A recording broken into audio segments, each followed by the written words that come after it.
I came down, right? I told that he was the devil.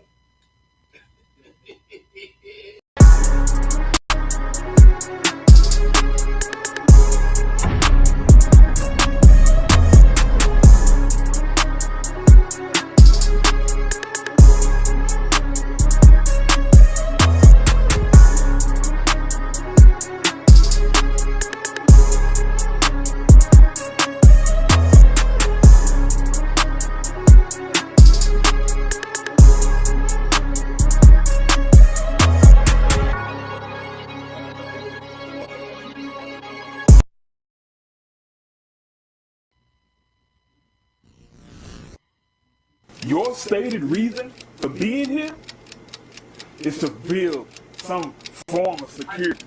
And you're doing the exact part 11. Hopefully we can actually people are being hurt. Families are being torn apart. And long-term Houston residents that put so much into this city, into this economy, into this culture, they're being terrorized. They're being unalived. And that's on you. So I have a message from the community. And I have a message to ICE. Get the fuck out of Houston. Back to you, dope. ICE raids crazy. ICE raids crazy. You've seen them ICE raids lately. ICE raids crazy. They kidnap men and the ladies. ICE raids crazy. And separate them from they babies. ICE raids crazy. ICE raids crazy, tearing up dreams in the night, kicking down doors, flashing light, causing fright. Mama in the kitchen, baby crying in her arms. Agents storm in, yeah, they sounding they alarm. Who the real criminal when they snatching up the meek? Chains on the innocent, silence on the weak. They call it law, but I call it co-abduction. Ripping souls apart, yeah, that's government corruption. Land of the free, man, that's a contradiction. Cause freedom got conditions in this twisted jurisdiction. White man came, took the land, drew borderlines. Now they calling Mexicans illegal, that's another crime. ICE raids crazy, kidnapping in broad daylight. Separating families, that's wrong, it ain't right. Tears on the pavement, kids with no translation. America preach love, but they practice damnation. False news paint black and brown faces as a threat. But we the hardest workers, bleed sweat, living in debt. Building skyscrapers, mowing lawns and serving plates. The same ones they hate keep America great. It's hypocrisy with badges, patriot disguise. Call it national security, but it's genocide. Stolen land, stolen lives, stolen pride. The truth don't hide, it bleeds from the inside. ICE raids crazy. ICE raids crazy. You've seen them ICE raids lately. ICE raids crazy. They kidnap men and the ladies. ICE raids crazy. And separate them from they babies. ICE raids crazy. ICE raids crazy. Propaganda so sick. Fox News talking lies, playing politics. They say protect the border, but they guarding the ghost. From Tijuana to Texas, it's stolen land coast to coast. You can't deport the people from their native land when your racist flag flew in with a bloody hand. Cages and babies, what kind of nation is that? The cries echo loud, but they turning their backs. If the law is unjust, then justice ain't lawful. A badge on your chest don't make you God fool. They label them illegal, man, that what is I've seen. Remember the first these were wigs and they called it the American dream. ICE raids crazy, it's a modern day lynch. History repeats, America don't flinch. Ripping roots from the ground, they call it immigration. It's really reincarnation of colonization. They say we all human, same blood, same beat, but they judge by the border and the color of your feet. No heart, no mercy, no ounce of grace. Just politics of fear in a racist face. From Rio Grande to the California coast, they hunting my people, good people, ghost of the ghost. Black and brown unity, we all grew up. If you don't like it, take your dog ass back to Europe. ICE raids crazy. ICE raids crazy. You've seen them ICE raids lately. ICE raids crazy. They kidnap men and the ladies. ICE raids crazy. And separate them from they babies. ICE raids crazy. ICE raids crazy. ICE raids crazy. You've seen them ICE raids lately. ICE raids crazy. They kidnap men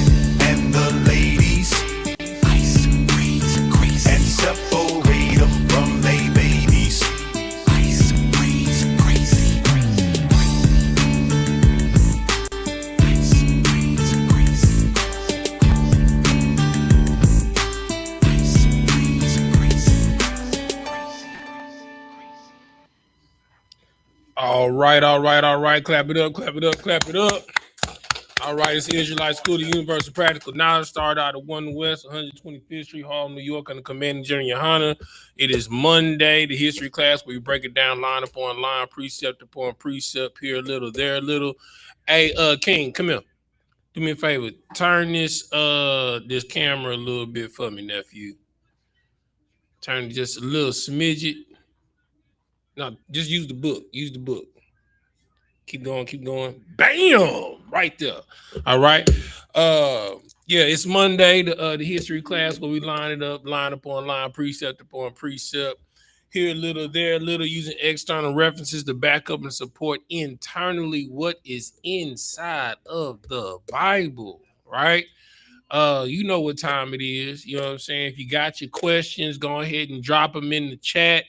You know, we ain't ducking no fades. If you have any questions, don't matter if it's on topic or off topic, if something's just been plaguing your mind all week, you know, if you done saw something that came across the news, things going on with your family, it don't matter what it is, because Captain Isupk says the only stupid question is the one that is not asked, right?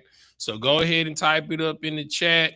If you on Facebook, go ahead and share the class. If you on YouTube, go ahead and like, share, comment, and subscribe to I.S.U.P.K Houston, I.S.U.P.K Deep East Texas, I.S.U.P.K Galveston, and I.S.U.P.K Beaumont and Port Arthur, right?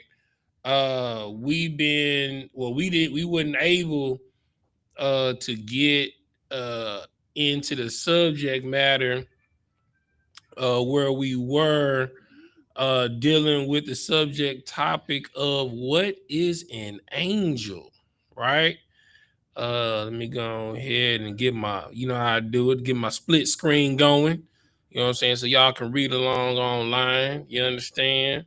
So again, you know, if you got any questions, type them in the chat. I'm gonna get to them as I see them. You know how we do it. You know how we get down on every Monday. You know, if you got questions, we got answers. And if we don't got answers, we got people that can get you the answer. You understand? All right. Are there any questions in the class? Or Paul, you got any questions on anything you've been reading or came across? Kingston, you got any? Hey, you need to be focused in here, not on them. You got any questions or anything that you've been dealing with in school? Anything? What about you, Paul? You got any scripture questions? Anything? All right, no sweat. You know, okay. I know. Once Gaala hop in the chat, I know he gonna have a whole bunch of questions for my boy. You know what I'm saying? That's my dog right there. He always come with the good questions. And he opened up the floodgates for the chat, right? You know, don't be bashful or shy in the chat. If you got questions, throw them in there. Right? Okay. All right. So you know how I like to do it. You know, I like to start off with a review. You know what I'm saying? First question. What is an angel? Hey, turn that down. Turn it off. You are in class. Turn that off. All right. What's an angel?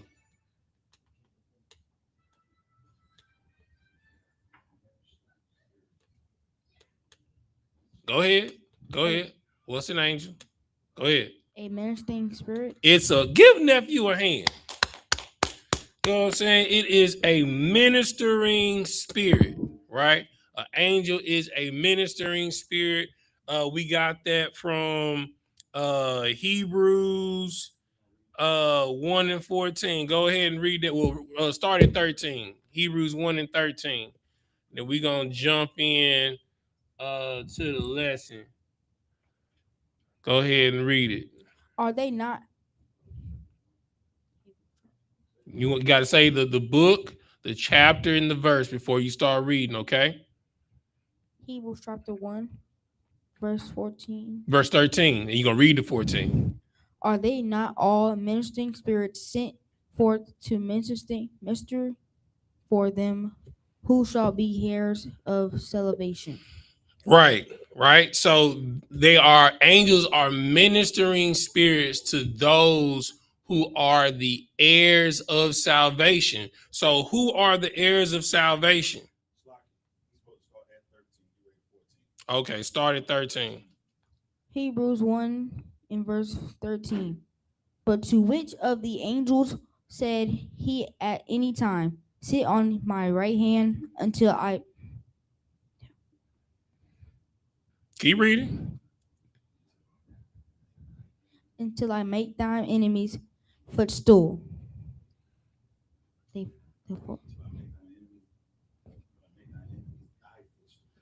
Thy footstool. Keep reading the 14, nephew. Are they not all ministering spirits sent forth the minister for them who shall be heirs of salvations? Heirs.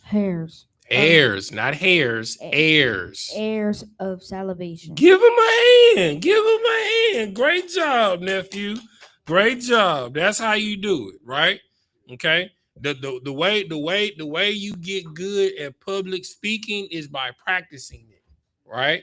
Excellent job, right? Because we're gonna have you prepared for school up in here. You know what I'm saying? You're gonna be able to read out loud with no problem. Your hand gonna go up first. Oh, I want to read.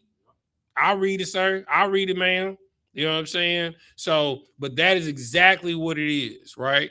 Hold on 1 second.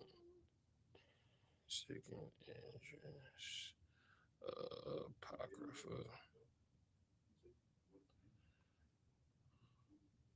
All right. So, an angel is a ministering spirit to those that are heirs of the salvation, right? So, okay, now that we know what an angel is, it is a ministering spirit. Now, okay, now that we know that, how do they minister to us? Give me the ways that angels minister to us.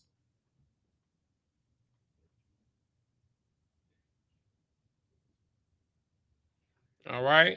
Give me, look, your mama clapping for you in the car. Your mama clapping for you in the car, nephew. She clapping for you in the car. You know what I'm saying? All right. How do angels minister to us? Come on. We reviewing. These answers should come quick because we hit this review every week. How do angels minister to us? It's like, if I may, through a dream. Through what? Dreams. Through what? Dreams. One more time, Sapar. Dreams. They minister to us through dreams. Why do they minister to us through dreams, Sapar? To get the message, or well, no, I got that part. Because they minister to heirs of the righteousness. But why do they minister to us in dreams versus in person? Well, they do it through dreams because it would cause fear if they was to do it in person. Or yeah, give me. Okay, that's gonna give me the answer. You own it, but bring me home. Okay. Or okay, I mean, where are the angels? The angels is in the third dimension. We're in the third dimension. I'm a slacker, my bad. The fourth dimension. Right, they're in the fourth dimension, right? Which would make them what type of beings? Spiritual beings. Okay, so why do they minister to us in our dreams? Because of what? Because they are spiritual beings. Get that brother hand. Get that brother hand. Goddamn right. Right. So they minister us in our dreams because they are fourth dimensional beings, right? They're not third dimensional beings, which lets you know every time you sleep, you go where? To the fourth dimension. To the fourth dimension, right? You go home. You know what I'm saying? For a little bit. That's why rest be so sweet. That's why in the scriptures, when it speaks of death, it talks about sweet rest, right? Because you absent from the body, present with the Lord. You had your hand up. Go ahead, Sapar.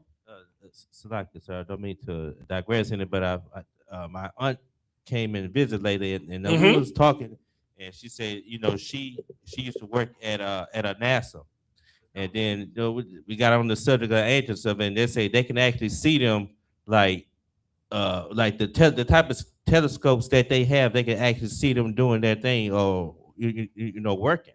I'm like, we asked them what do they look like. They said, well, you see them. I mean, you can see straight through them. Yeah. So okay. So you got to look at it like this, right? What's the best way that I can describe how an angel? Okay. So the best way that I can describe how an angel looks, they're physical and not physical. It's like looking in to the Milky Way. You know what I'm saying? Like, as far as I'm going to talk about like them as beings. Got all at the end of the chat. I know them questions coming. Got all at the end of the chat, y'all. You know what I'm saying? But yeah, so they don't have the flesh that we have unless they materialize on the third dimensional plane, right? So yeah, it's like reflecting light, right?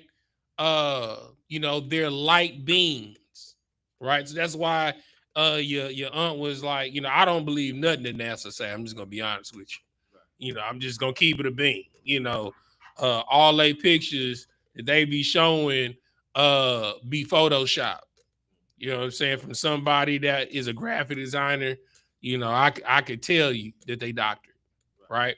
But that's not to say when you look through a telescope, whether it's one that you can buy that you have at the house or a high-powered telescope, that you don't see things moving throughout the sky.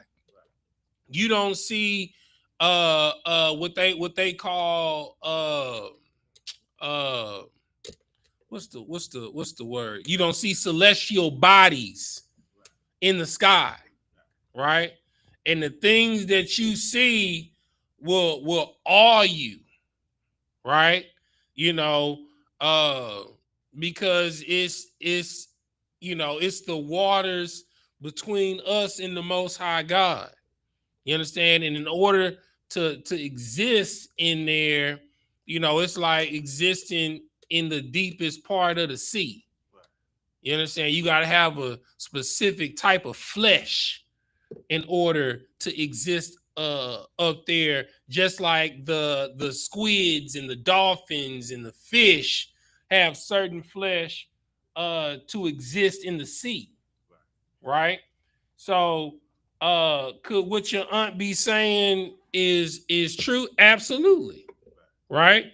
Because you know, if you buy you a telescope, which I think everyone should have, I think, you know, especially if you got kids, you know, I think everybody should own a telescope, right?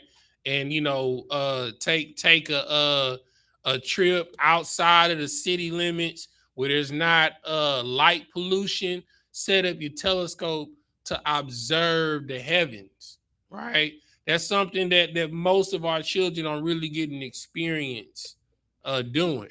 You know, our kids don't get to go see meteor showers, right? You know, eclipse, things of that nature, right? But they are spiritual beings, and they come to us in visions because they are fourth dimensional beings, and they can interact with you because you're on their plane when you sleep, right? Now, when they come to you, what type of visions or dreams are they giving you? I think somebody said it online already. I put Yap said it. But what type of dreams do they give us? Are they you know, dreams of you frolicking through the forest and riding unicorns, You know, you dancing on the rainbow. What type of dreams do or visions do angels give us? Anybody? Go ahead. So like if I may, they usually give you a message from the Most High. It might not be a direct message, but it's something that's gonna lead you to it. Well, okay. Well, how do you know that it's an angel giving you a message versus you just having a random dream? What's the difference? The difference is that it actually comes a true, or you have a feeling about it, like you feel it down in your spirit. Give me. Okay, you own it. That right there, you own it, right? Give me some more of that. What you got? No. Okay, yeah, go to the script. But I'm talking about give me like you own it. What you just said, that's closer to it. Yeah, I want you to pull the scripture. But Sapar, with the last thing that you just said is closer to the answer, right? You say you get a feeling deep down, right? But what type of feeling is it? And you only get this feeling when you get I almost said it. A dream from an angel. Well, so like if I made a feeling where it's kind of hard to put in words, but it's something that you just know in the spirit. It could be something that you. No, you can put it in the words. You can use two words. One word starts with a W. The other one starts with an O.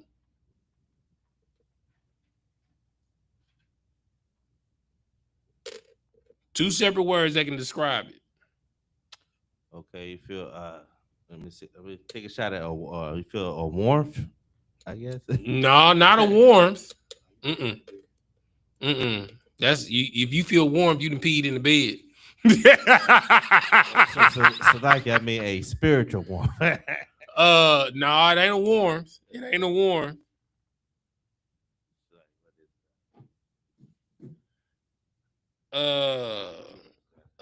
Allah say it stick to you. Dang, y'all 2 for 2 in the chat. Y'all 2 for 2. All right, I'm just gonna dang, y'all. All right, I'm just gonna say y'all answered it. Y'all is they warn you and give you omens, right? Yeah, they warn you and give you omens. That's how you know that it is a message from an angel. It's a dream that causes alarm, that makes you wake up and be like, what the hell was that about? Like it's such a peculiar dream. You're like, what is going on? Right? So that's how you know that you got a message from an angel or not, right? So we're gonna pick up where we left off in 2nd Esdras, right? Let's go to 2nd Esdras, chapter 5. Then we left off in chapter 4. Let's go to chapter 5 in verse 1. Nah, let's go to 4. Go to 4.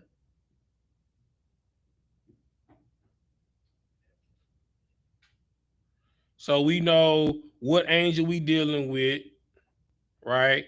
And then we'll get into, the omens and all of that stuff and how he told him to prepare for the visions and the interactions with the Lord, right?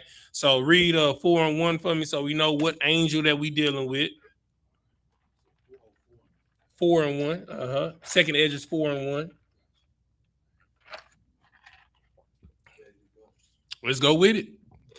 This is 2nd Esdras and the Apocrypha. 2nd Esdras chapter 4 from the top. And the angel that was sent unto me, whose name was Uriel. Right, which is a warrior Allah in the Hebrew, which literally translates to the light of the Lord, right? To illuminate, right? He's the light of the Lord. Go ahead.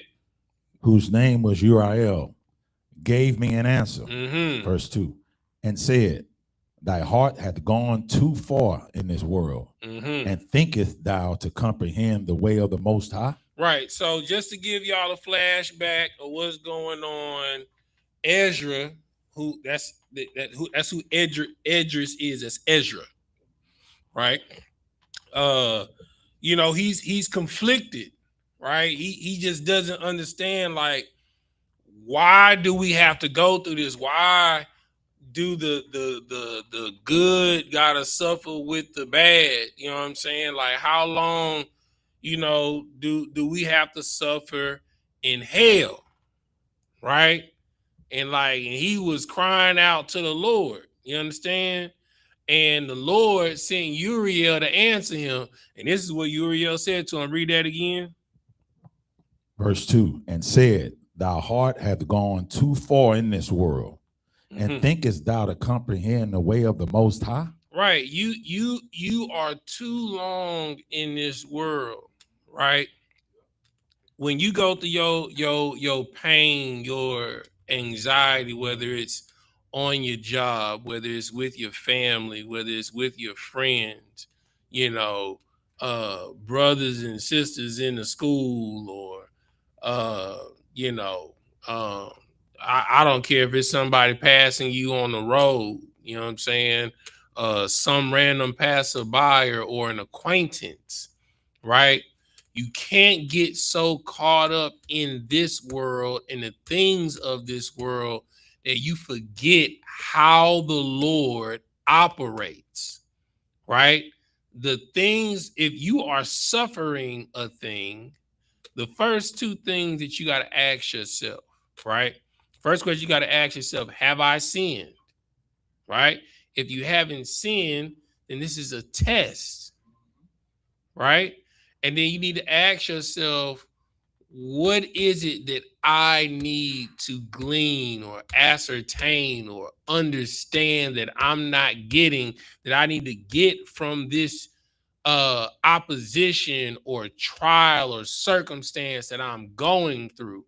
Because it's always for your benefit. Because remember, the Lord said that he will take the things that were meant for evil and turn them for good, right? So though you think that you're going through an evil thing, like somebody, like I had a sister reach out to me yesterday to ask you know, for prayer because she feels like she's getting singled out on her job, you know, and she asked me for the prayer of the curses to curse nations. I was like, well, that's not what the curses prayer that we pray in the school. It's for the people that are coming up against the school. It's not specific nations. It's in general to all opposition, right? But so if you're dealing with a specific matter, then you should pray for that specific matter. And the scripture says for certain demons to exercise it through prayer and fasting. So I thought, well, sis, why don't you fast for a day? And then for that day, you pray on the matter, you know? And I was like, and I'll even go a step further. I'll pray with you. You know what I'm saying? Because that's one thing that I find that brothers and sisters neglect when they come into the truth, right? They focus so much on keeping the law, statutes, and commandments, which is very important. Let me say that. Keeping the law, statutes, and commandment is very important, but you neglect relationship with the Lord, right? You understand? Prayer, thanksgiving, like being thankful to the Lord. When the last time you told the Lord thank you for what he's done for you? You understand? Tell him how much you are appreciative for his mercy and for his grace and for his loving kindness and long suffering and temperance with you, right? When is the last time you've done that? Before you make supplication, in your prayer, you should always lead with thanksgiving. Always. You understand? That's why, you know, in the beginning of the Lord's Prayer, it says, Our Father who art in heaven, hallowed be thy name. Thy kingdom come, thy will be done on earth as it is in heaven. You know what I'm saying? That's like a moniker. It's like, hear ye, the realest nigga in the universe stepping in the room. You know what I'm saying? I send supplications and thanksgiving to you when you go boom. You know what I'm saying? Like that's how you come. That's how you coming when you talking to the Lord. Go ahead, one y'all. I just want to amplify what you're saying. That's what the angels do, sit next to the Most High, saying, "Holy, holy, holy," that all day, all day, like all day. They say that all day. You can't give the Lord enough praise. It's not possible. You understand? If you was really in the presence of the Lord, that's what you would want to do all day long because of how awesome he is, right? So you spend so much time in the woes of this world that you forget what God is, why God is, why God made you, what you're made for, and what your purpose is here. Because the scripture says that the whole duty of man is to serve God and keep the commandments. That's your whole duty. You understand? Why you under the sun? That's going to be your whole duty while you're not under the sun. Because the moment that you go up there, they roll the tape. You understand? You're going to show how well you served, how well you didn't serve. You understand? And he's going to be like, you did this right, you did this wrong. I'm going to send you back because you got to get this lesson. Right? So, read where you were in second Esdras 4. Verse 3. Mm-hmm. Then said I, Yea, my Lord. And he answered me and said, I am sent to shew thee 3 ways, and to set forth 3 similitudes before thee. Mm-hmm. Verse 4. Whereof, if thou canst declare me one, I will shew thee also the way that thou desirest to see. Right. So I'm gonna run through this. I'm gonna run through the similitudes. Right. He basically came at that boy. And this is me hypothesizing. You know what I'm saying? We can't say this because it's not physically saying this, but the way he's getting chastised is the same way that Job gets chastised when the Lord tells him to gird up his loins. When he's like, can you pierce the scales on a Leviathan? You know what I'm saying? Do you know the chambers of the wind? You know what I'm saying? Do you know where the sun goeth and cometh from? Do you know the chambers of the ice in heaven? You know what I'm saying? That's how he came at him right here. The first question he asked him, can you tell me the way to fire? Can you tell me the weight of the wind? You know what I'm saying? That's the 4th dimension stuff. That sound like basic math in the 4th dimension. What is the weight of fire? That's basic for you can at least tell me that. That's basic 4th dimensional math. What is the weight of fire? You know what I'm saying? So he basically started asking these questions, and Ezra King's like, well, no man can know that. Then he says, then you error in questioning the ways of God when you are a man. No man can know the mind of God. You would explode trying to understand the reason for being like I'm gonna tell you the new thing that I'm into now. I'm gonna tell you the new thing that I'm into now. If you ever just got like some free time, you know what I'm saying? You got like maybe a minute, 2 minutes to spare. Just go on YouTube and type in terrarium videos, like people making terrariums like aquariums, right? It's like they make a living, breathing ecosystem, right? Like they be putting little bugs in there to clean and forage the foliage, and I'm talking about it looked like a when they pull them out of this little dish, when they dump them in, bro, they dump like 1,000,000 of them in there. And like you can see them inside of the petri dish squirming around, like, but it's like 1,000,000 of them, right? But the minute that you dump them inside of the foliage and all of that, they disappear. So there are things that the Lord has created that is constantly working that you will never see on a microscopic level.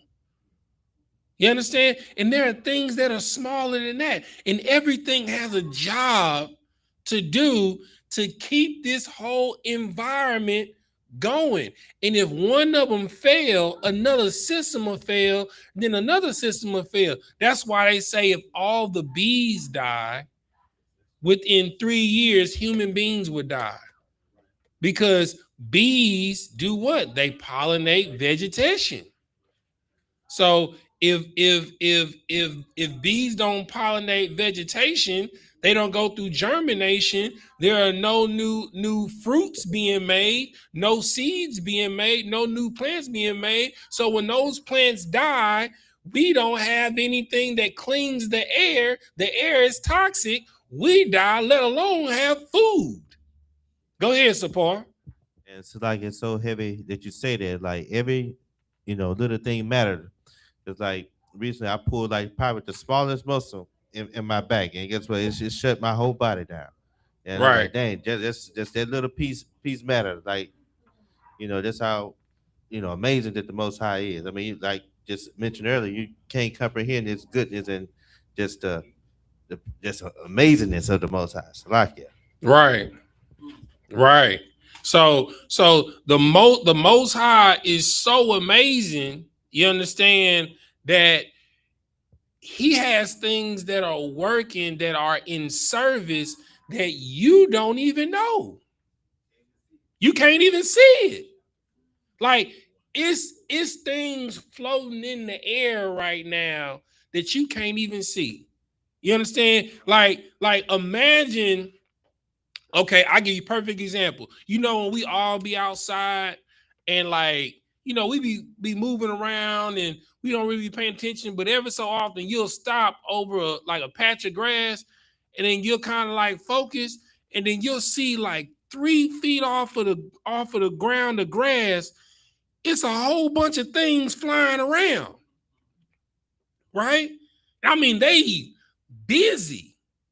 You understand? But the only reason why you don't see is because they are below your waist. You above here, right? They not even really in your view until you focus in that space area. You be like, bro, it's something. It's a whole bunch of stuff flying 2 to 3 feet off of the ground.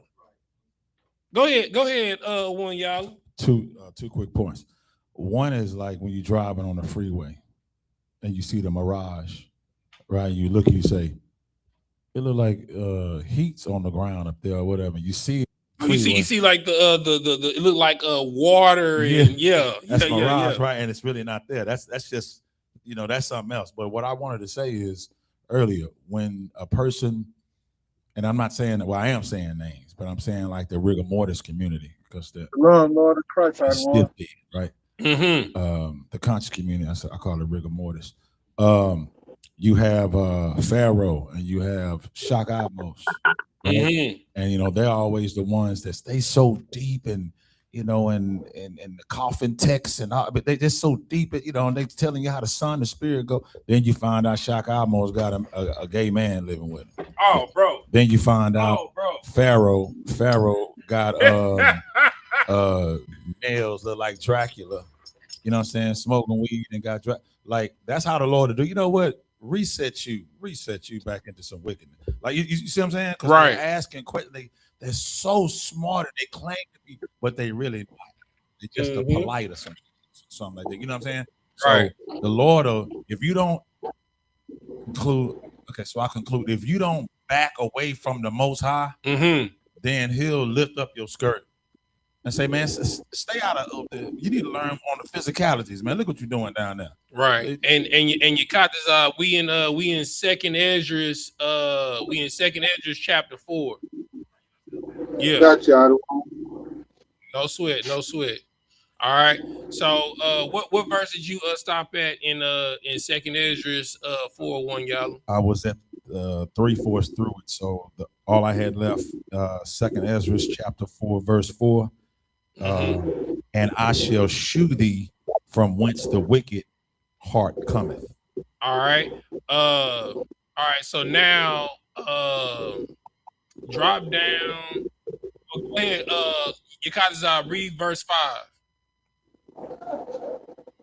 This is the book of second Ezra, chapter 4, verse 5.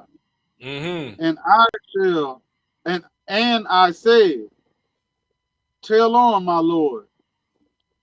Then said he unto me, go thy way, weigh me the weight of the fire. He said what? Go thy way, weigh me the weight of the fire. Keep reading. Or measure me the blast of the wind. Or call me again the day that is past. Right. So all the questions that the angels are asking Ezra, it's rhetorical, right? Because even though these things are basic math, this basic fourth dimension math. Tell me the weight of fire.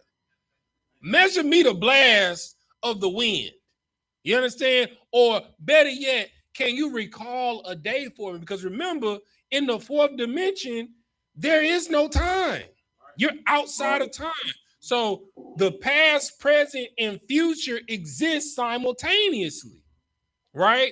So Ezra goes on to say, like I said, well, no man can do this, right? You know what I'm saying? Well, he was like, well, then you error in asking about the mind of God. You understand? But gird your loins up like a man, just like he told Job, right? So let's move. Go to chapter 5, verse 1. I just wanted to read that so y'all know what angel that we dealing with. All right. So we through with the review. We back where we were, right? So at this point at chapter 5, Uriel has humbled Ezra, right? Has humbled Ezra to let him know that you're just a man and you can't understand the minds of God. But if you will know, right? Let's find out if you're willing to go through what's needed to know the mind of God. All right, go ahead and read 5 and 1. This is the book of second Ezra, chapter 5, verse 1. Nevertheless, as concerning the token, behold, the day shall come that they which dwell upon the earth shall be taken in a great number, and the way of truth shall be hidden, and the man shall be barren of faith. You understand? So he's prophesying to him the times that we living in, right? So Ezra, he's so focused. As a matter of fact, while you guys are reading that, one y'all look up the time period of the prophet Ezra. Look up that time period for me. Yeah, look up the time period that the prophet Ezra was alive. Tell me what that time period is. She trying to read it to me. The prophet Ezra lived and led during the 5th century BCE, right? In the early Second Temple period, specifically arriving in Jerusalem in 458 BCE during the 7th year of the Persian king Artaxerxes, right? Right. Artaxerxes. Artaxerxes. Right.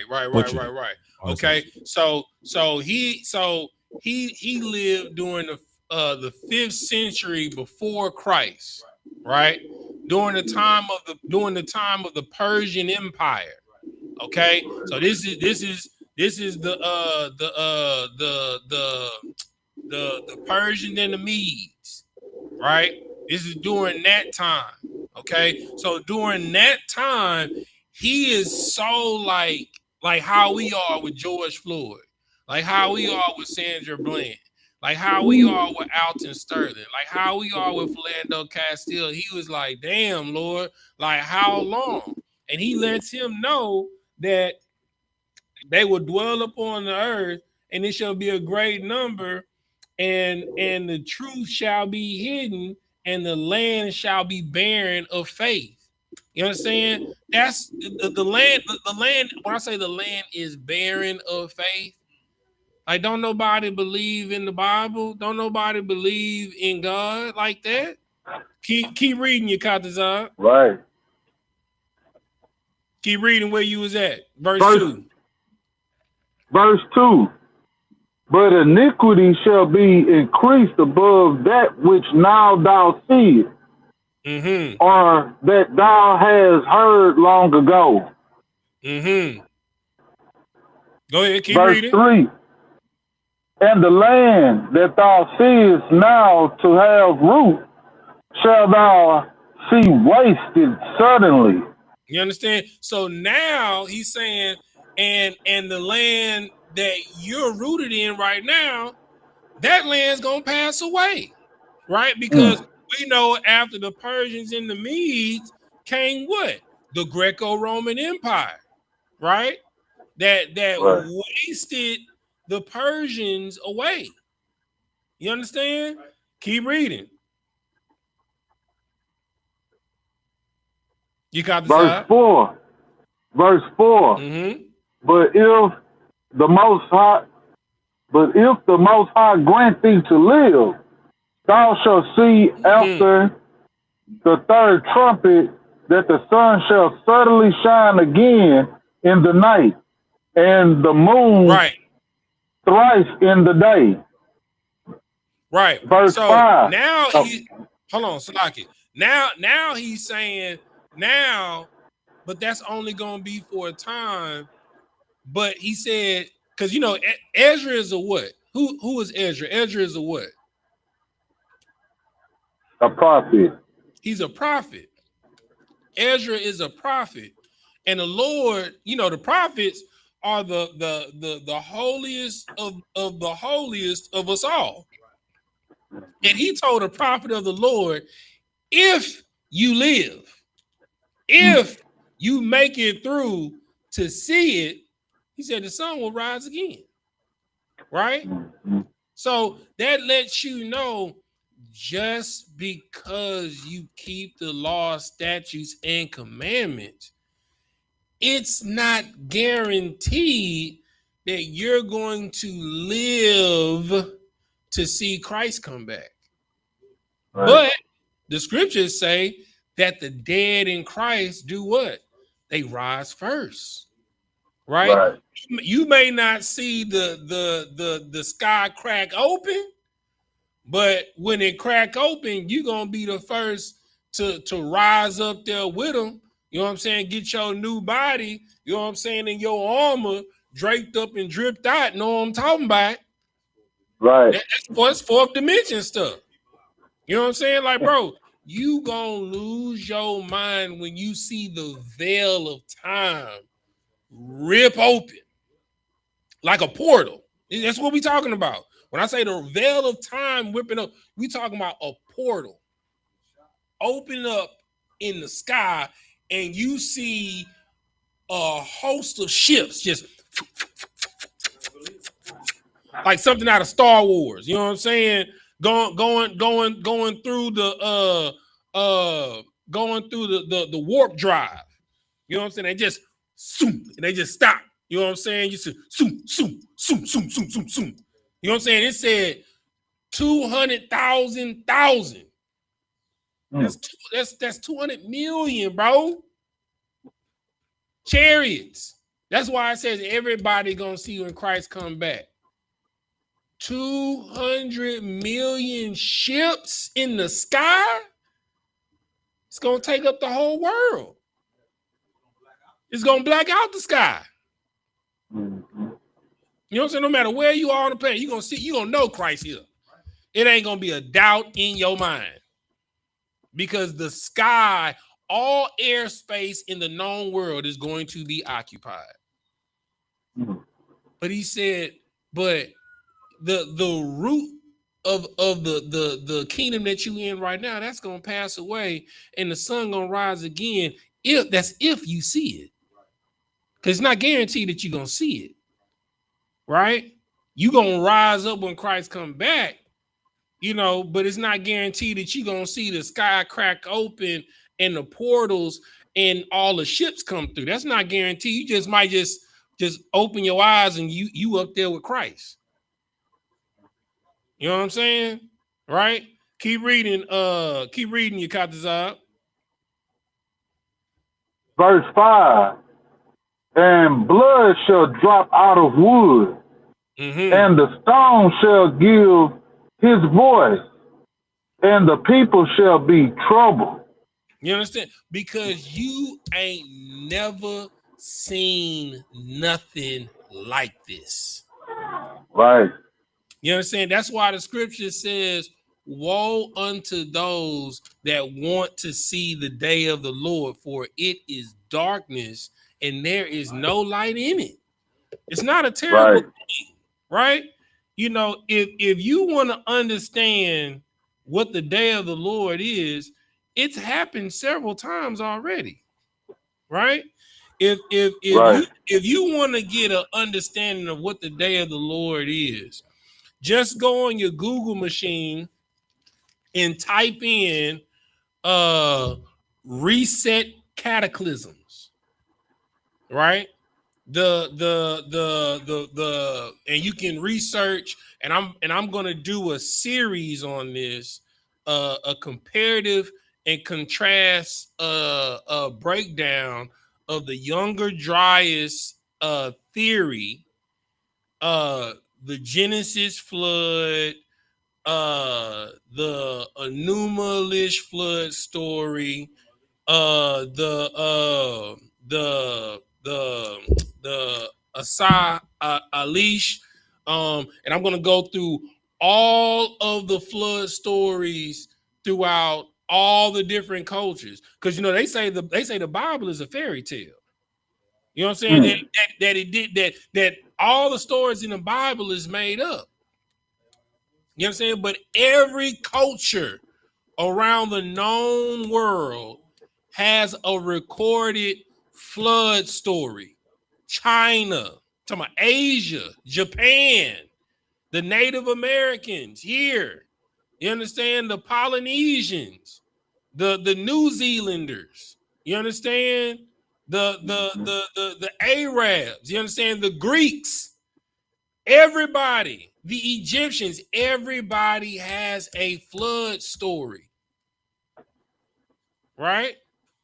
So that means that it If I may, one. Go ahead, brother. Go ahead.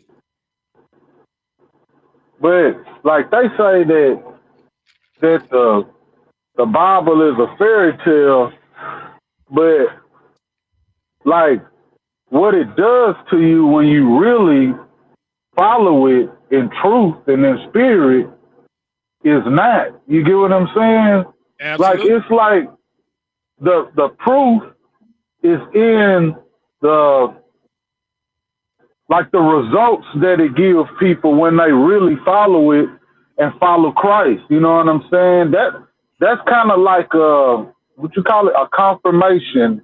When you do what the Bible tells you to do and follow Christ, and it really heals you of ailments, demons, all kinds of things that nothing this world, I mean, all the modern medicine, all the things that you could get out of the world don't heal you.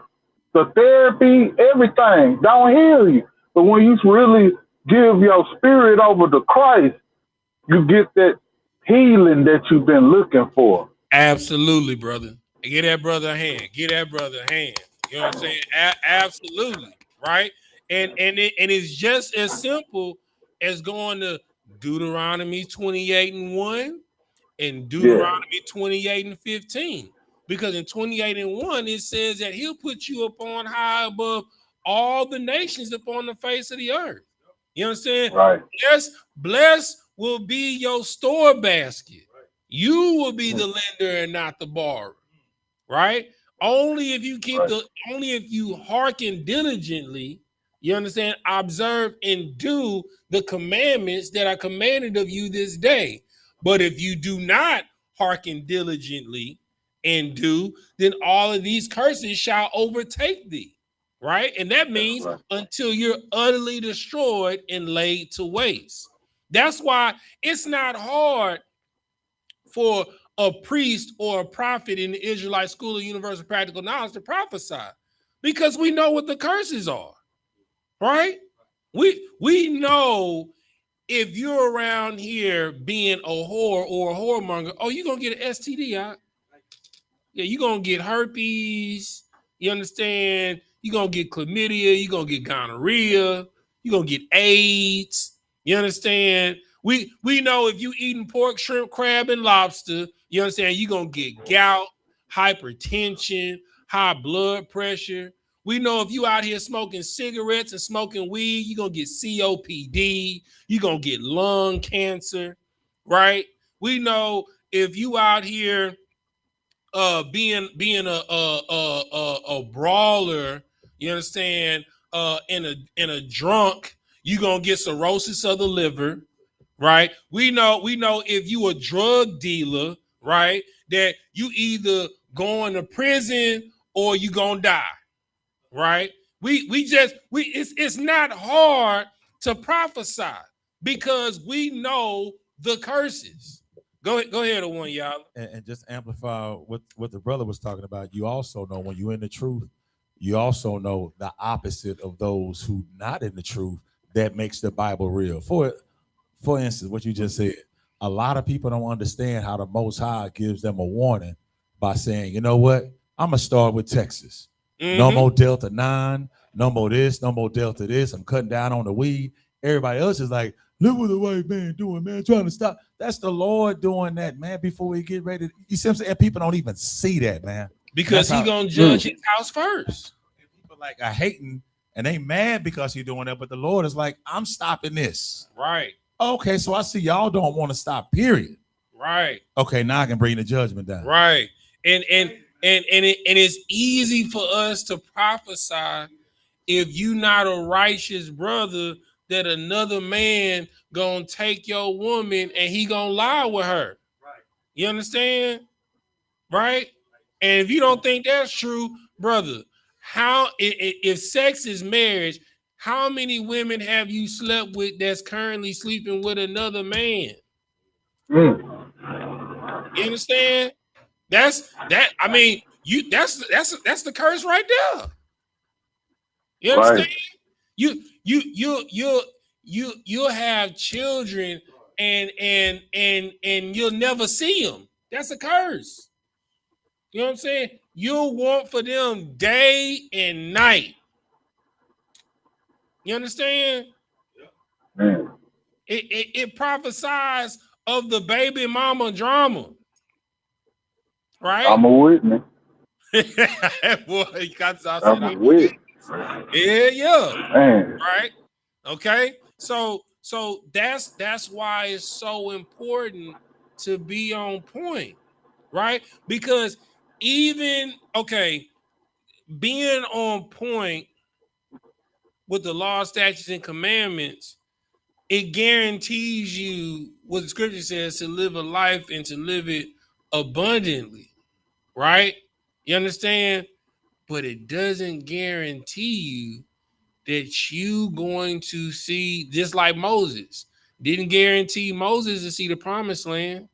Everybody that came out of Egypt died with Moses. Like everybody came out of Egypt with Moses, died except for Aaron and Joshua. Aaron and Joshua are the only remnant of the people that actually stepped foot, saw the Red Sea part, the pillar of fire by day. The pillar of fire by night and the smoke by day. They are the only ones that seen the plagues of Egypt. No, Aaron and Joshua. Yeah, Aaron and Joshua. right? They're the only ones that went into the promised land that came out of Egypt. All the rest of them was babies. The Lord killed everybody off, all the adults off, because people don't. This is the Lord is wiser than you, right? I'm gonna tell you why He's wiser than you, right?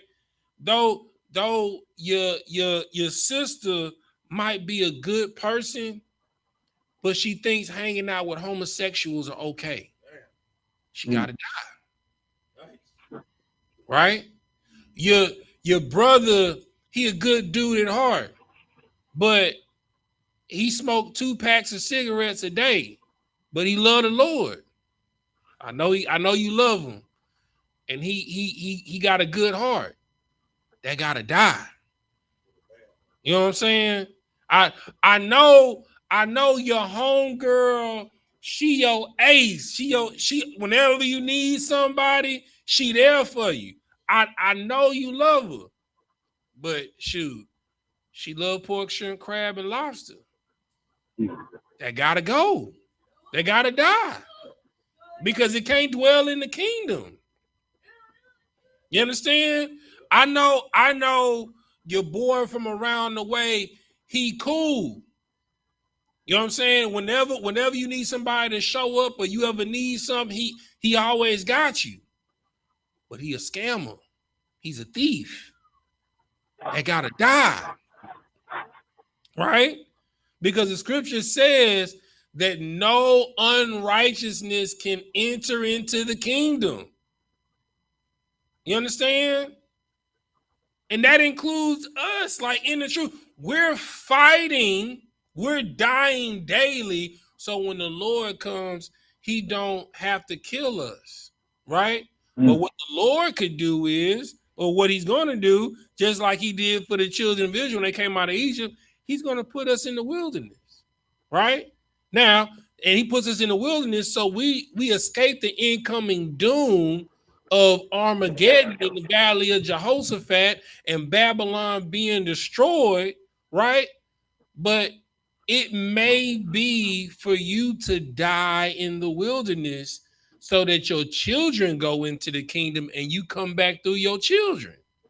Because there's something, you still got like a devious spirit of pornography inside of you. You understand? And your children, they didn't grow up in America. They were born in the wilderness, so they never seen pornography, right? So they can go into the kingdom. You might have to die in the wilderness. Are you willing to make that sacrifice? That's real love. What you got on one, y'all? 1 Peter chapter 4. If I could, I'll read verses 17 and 18.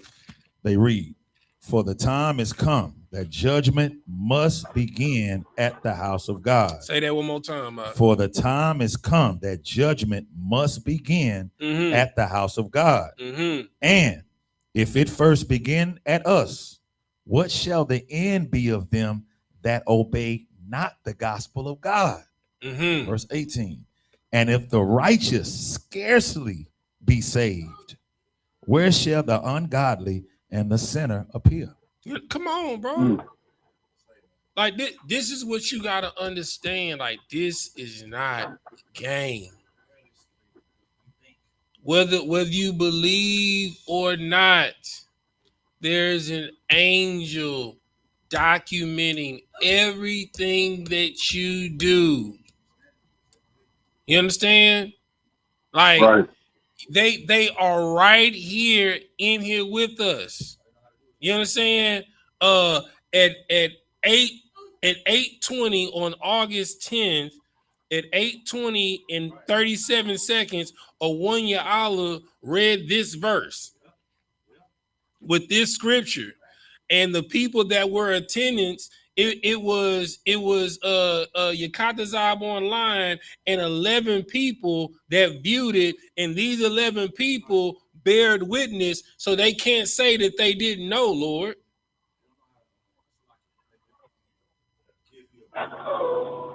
You understand? They just follow orders. Right. So like that's like the moment I tell people this all the time. The moment that you realize that you don't have a choice, the easier your life will be. Choice is an illusion. Choice is an illusion.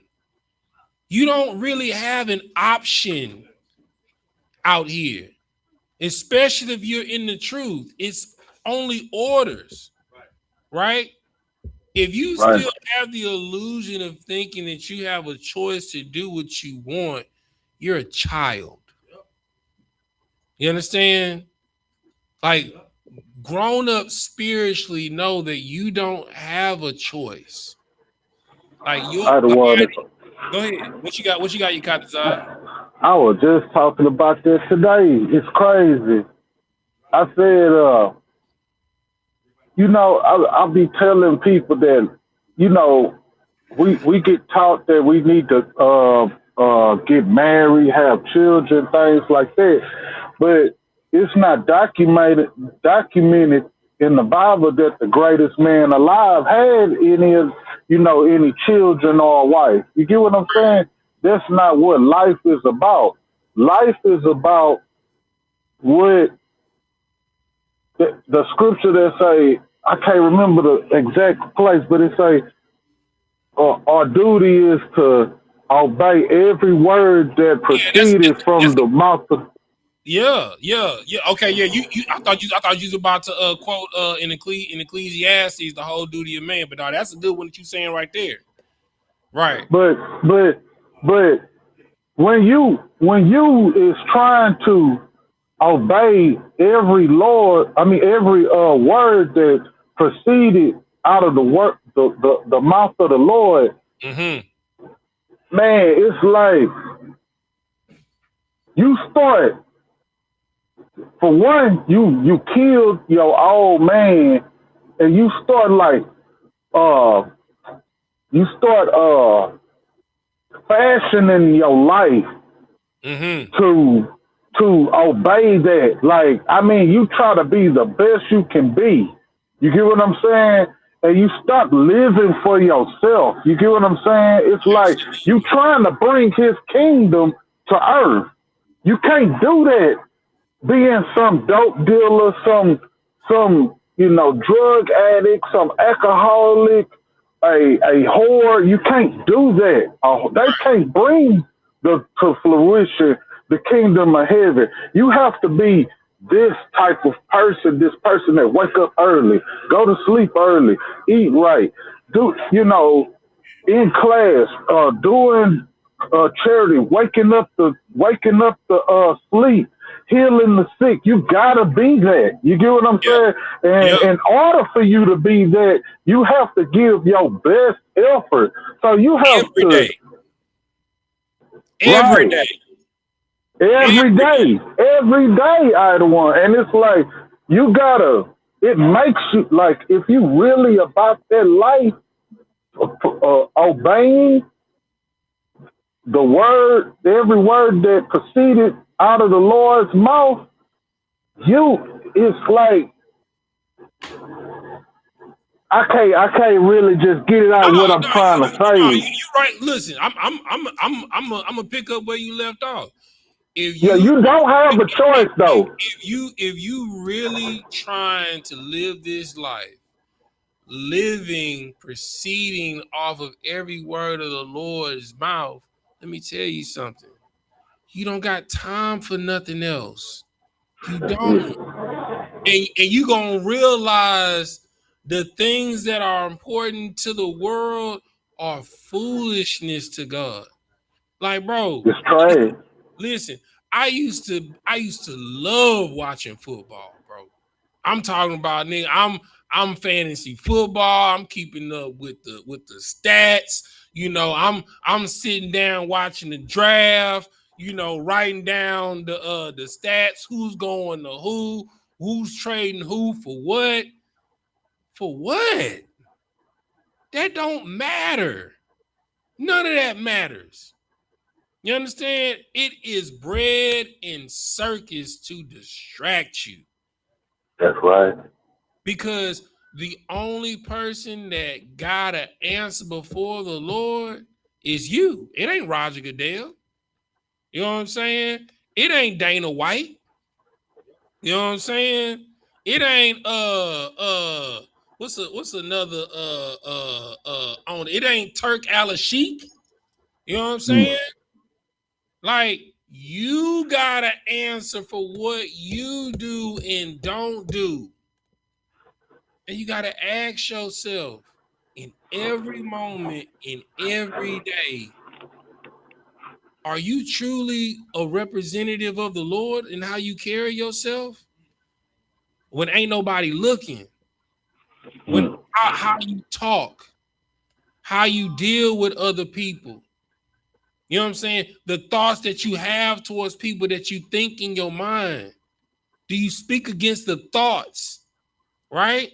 Are you a fool that utter his whole mind? A fool is counted wise that keep his mouth shut. You understand? Right? All right, so let's hop back in this. We Yakata drop down to verse 16. Read 16 to 20 in second Ezra chapter 5. Con out of one con. This is the book of Second Ezra, chapter 5, verse 16. And in the second night it came to pass that Salathiel, the captain of the people, came unto me, saying, why hast thou been, and why is thy countenance so heavy? You know what I'm saying? So Salathiel roll up on Ezra. He like, nigga, where you been? Now, this is what you gotta understand. When an angel roll up on you, right? And you having a conversation with an angel, of course, this is a vision. This is not an angel physically manifest itself to Ezra. He's having a vision, right? Time don't exist on that side, right? Because remember, like when you have a dream, right? The dreamer only feel like an hour, maybe, if that. You know what I'm saying? And you wake up a whole 8 hours. You know what I'm saying? 10 hours didn't pass. You understand? So he in real fellowship with Uriel. Like they having a back and forth, a serious conversation, like one of them conversations after camp when we be playing Christian, you know, going back and forth, you know, with Cap, and we be in here for hours, and it don't seem like it, but you know, we'll get in here and camp at 9, and before we know it, it's 3 a.m. Right? He been so high in the spirit, dealing with Uriel, an angel of the Lord, that one of his pipes like, nigga, where you been, Ezra? Like, bro, we ain't seen you. And why is your countenance so heavy? Because Uriel was, you want to know the mind of the Lord, huh? Then gird up your loins like a man. He telling him that the generation that's rooted right now and the people that's in power, that's gonna pass away, and a new oppressor gonna rise and all of this, but you know, a sun gonna shine eventually. That's if you see it. You know what I'm saying? You asking when it's all gonna end. He telling you, nigga, you might not, you probably won't live to see it. You know what I'm saying? Imagine that, knowing that you didn't sacrifice your entire life to the Lord, and the angel telling you, well, we appreciate your sacrifice, but you're not gonna see the kingdom rise. Right. And like, imagine that. And you living in a time when your people getting hold on.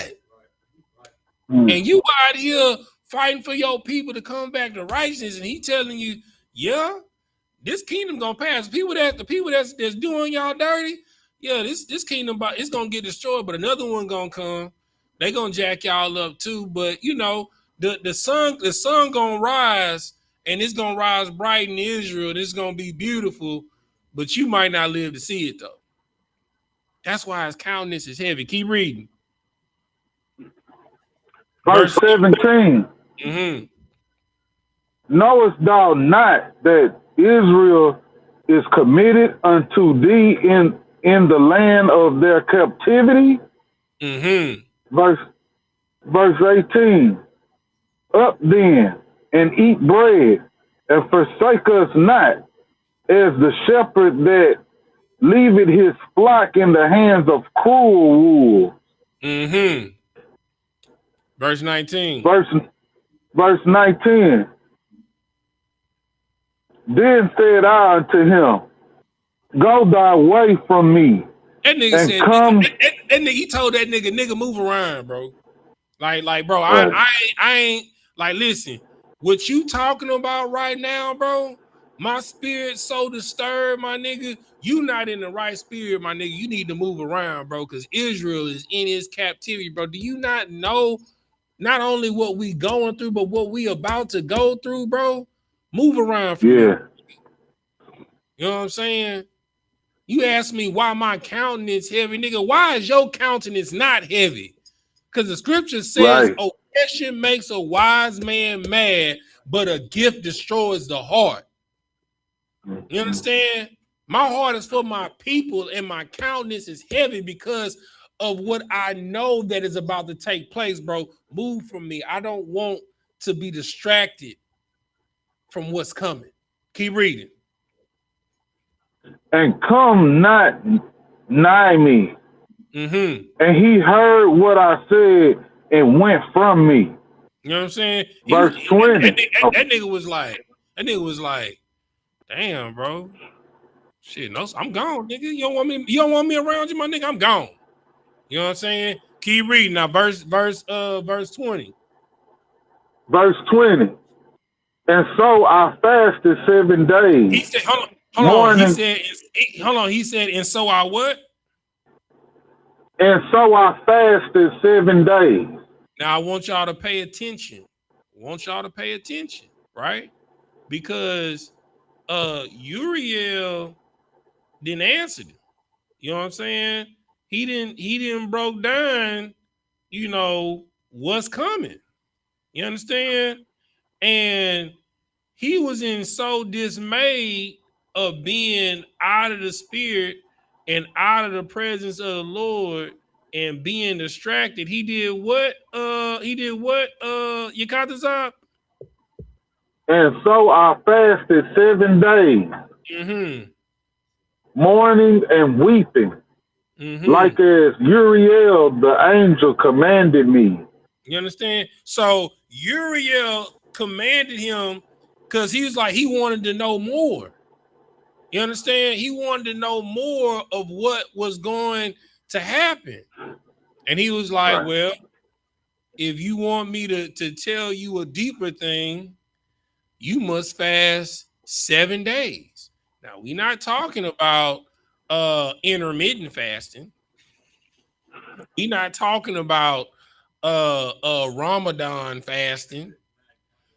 You know what I'm saying? We not talking about just only eating fruits and vegetables from 6 to 6, which y'all call the Daniel fast. You know what I'm saying? We not talking about abstaining from sweets. No, he did a dry fast. The angel of the Lord told him to abstain from food and water for 7 days if you want this answer. You understand? So remember, Christ said only certain spirits are exercised through what? Prayer and fasting. You know what I'm saying? You want an answer from the Lord? You really want an answer from the Lord? You really want supplication and you want the Lord to hear you? Now I'm gonna tell you this now. You might not like the answer that you get, but fast. Go 24 hours without food and water and put your face to the earth, facing east. Prostrate yourself on the ground before the Lord. Go into your secret place. Go into your closet, into your bedroom, in the bathroom. And put your face to the earth and cry out to God, because you made your body an acceptable sacrifice for him to hear you. Not to answer you, to hear you. Right. Right? Because just because you pray to the Lord, that don't mean that he gotta answer you.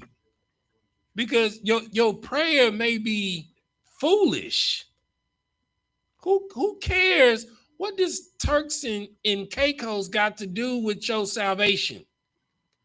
What does Cabo got to do with you getting off drugs? What does Belize and Barbados, Cape Town, Indonesia, Bali, what does that have to do with the betterment of your soul? So praying for frivolous things like that, the Lord isn't, I'm just not saying that the Lord won't bless you, right? But to waste the Lord's time on asking about something so frivolous and materialistic, when you have a roof over your head and you eat every day, it's people under the 45 bridge that have nothing. You understand? And you praying about a trip, that the Lord give you money to go on a trip. You understand? How about you pray for the Lord to give you the means to go on a trip to Tent Village in Houston to feed your people? How about you pray for that? Right? If I may. Go ahead, brother. And then it's like what the words say right here. It's the next one. I'm sorry. I'm going too far. It's all good. Go okay. to read the next verse anyway. The verse 21. And after 7 days, so it was that the thoughts of my heart were very grievous unto me again. Right. So okay. So imagine going 7 days without eating or drinking. Now, I'm gonna tell you something. And I'm not saying this to boast, right? The longest I fasted, abstaining without food and water is 3 days. That's the longest I've done. I almost made it to 4, but I had to break it. I was ordered to break it. Right? The general found out, that I was trying to go to 4. He was like, "Nah, it's an order. Break your fast. Con that one con." Right? But something happens after the second day. Right? You need for your cravings for food and what it kind of goes away. You know what I'm saying? And your mind becomes laser sharp focus. Right? So he at day 7. I can only imagine what his focus was like. You understand? And then, the Lord said, he said, Uriel told him, okay, you make it in 7 days, I'll appear to you. You know what I'm saying? Right? But I'm not, you have to show me that your sacrifice is worth it unto the Lord. Remember, I told y'all that want to dabble in voodoo, Santeria, Sao Paulo, Ifa, you want to be a witch, you want to be a warlock. In order to get from spirit, you got to give the spirit. You understand? Nothing comes without a price, right? In order for Ezra, a prophet of the Lord, to get an answer, a continued answer, he already got an answer from the Lord. He wanted to know more. He was like, okay, fast for 7 days. And see how bad you want this answer. Go without food and water for 7 days. Feel the pain that your people are going to feel for 7 days. And I'll answer you. But you might not like the answer. That's why I keep telling y'all. You praying for things is this man gonna be my husband? Is this one gonna be my wife?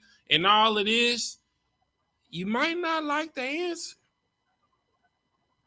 You understand? Will my child that's in the hospital, will they be healed and will they live?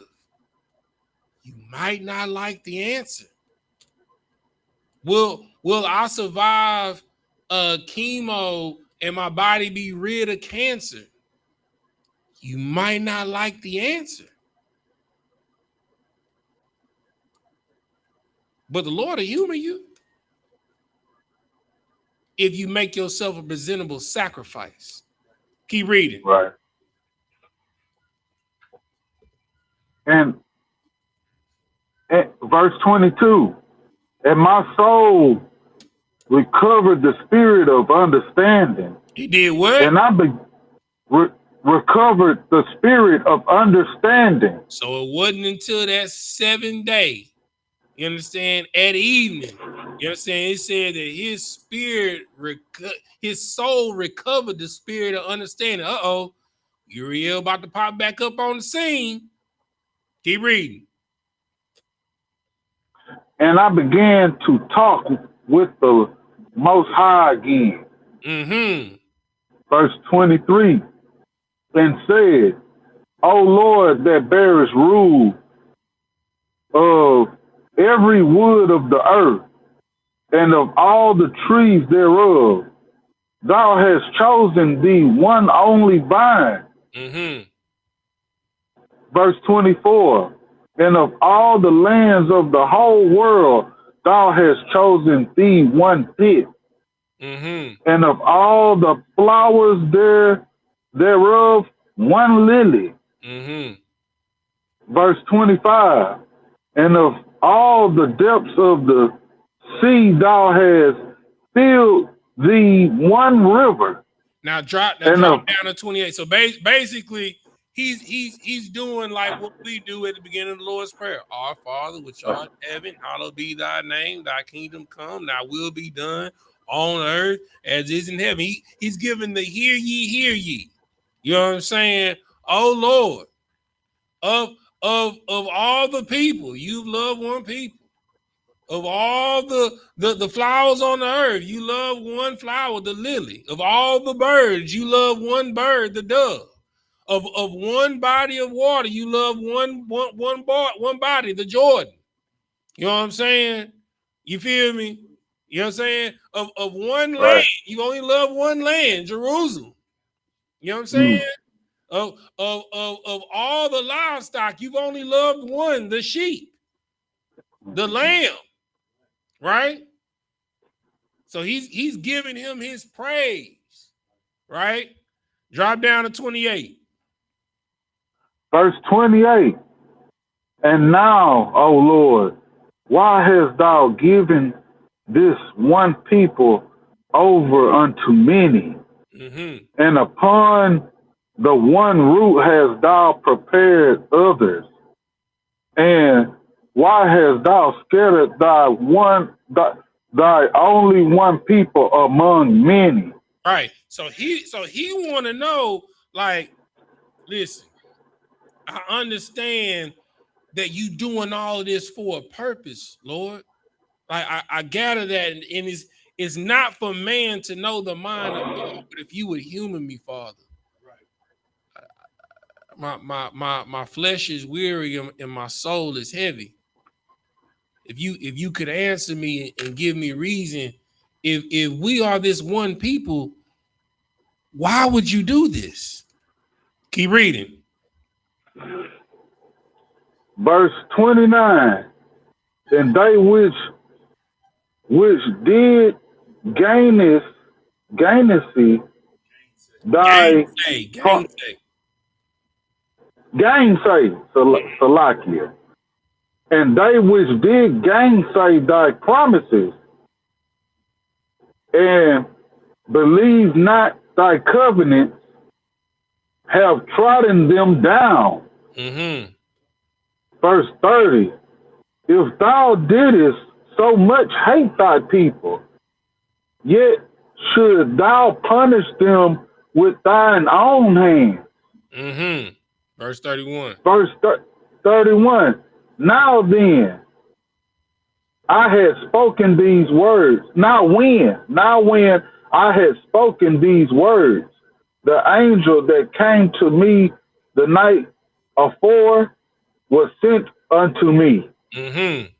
Verse 32. Verse 32, and said unto me, hear me, and I will instruct thee.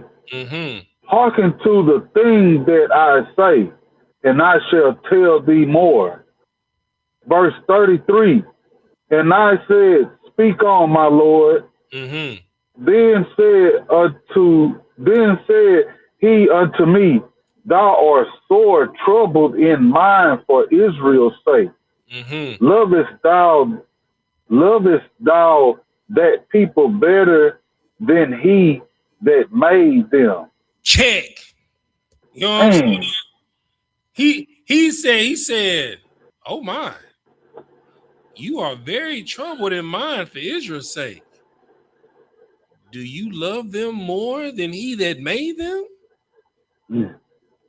Hey, support. That's like when he said, can you tell me the way to fire? Can you measure for me the blast of the wind? Better yet, can you recall the day for me? He's like, brother, you're very troubled for Israel's sake. Do you love them more than he that made them? You understand? Keep reading. Verse 34, and I said, no, Lord, but of very grief have I spoken. For my reins pain me every hour, while I labor to comprehend the way of the Most High, and to seek out part of his judgment. Verse 35. Verse 35, and he said unto me, thou canst not. He said what? And he said what? Thou canst not. Bro, you wasting your time. Right. You trying to understand the mind of God. You wasting your time. Keep reading. And I said, wherefore, Lord? He said, why? Why I can't understand? Like, you're like, nigga, you don't understand what you asking. Keep reading. Whereunto was I born then? Or why was not my mother's womb than my grave, that I might not have seen the travail of Jacob and the wearisome toll of the stock of Israel. Oh, here Verse 36. And he said unto me, number me the things that are not yet come. Gather me together the drops that are scattered abroad. Make me the flowers green again that are withered. Let me tell you something, Mike. You know what I'm saying? Let me tell you something, Mike. He said, number me the things that haven't come. You understand? Like, in other words, he's quoting a verse that ain't even been quoted yet. You worrying can give no hour to your not one extra hour unto your flesh. You understand? You worried about the wrong things. Like if I'm not hold on 1 second. Hold on, I got you. I cut you out of one. Right after I make this point. Like what I tell people all the time is when I counsel people, you need to focus on what you can control. That's enough. The scripture says tomorrow is not yet, and yesterday is past. The evil is sufficient for the day. You understand what I'm saying? You need to focus on what you can control. You can't control you don't even know the numbers of the things that come. You can't control and make green the things that have withered away and died. You can't even recall a day that is past. You kind of decide what you had. You had something. You had a point you wanted to say. It's all about doing your job. You get what I'm saying? Like absolutely. You weren't about doing the Lord's job. Or why am I going through this? Why am I, like he said, he had to come to a very grievous place to even understand what the angel was talking about. Look, and then the first thing the angel said was, do you love the people of Israel more than he that made them? Right. Come on, come on. That's like what I said earlier. I the one about obeying.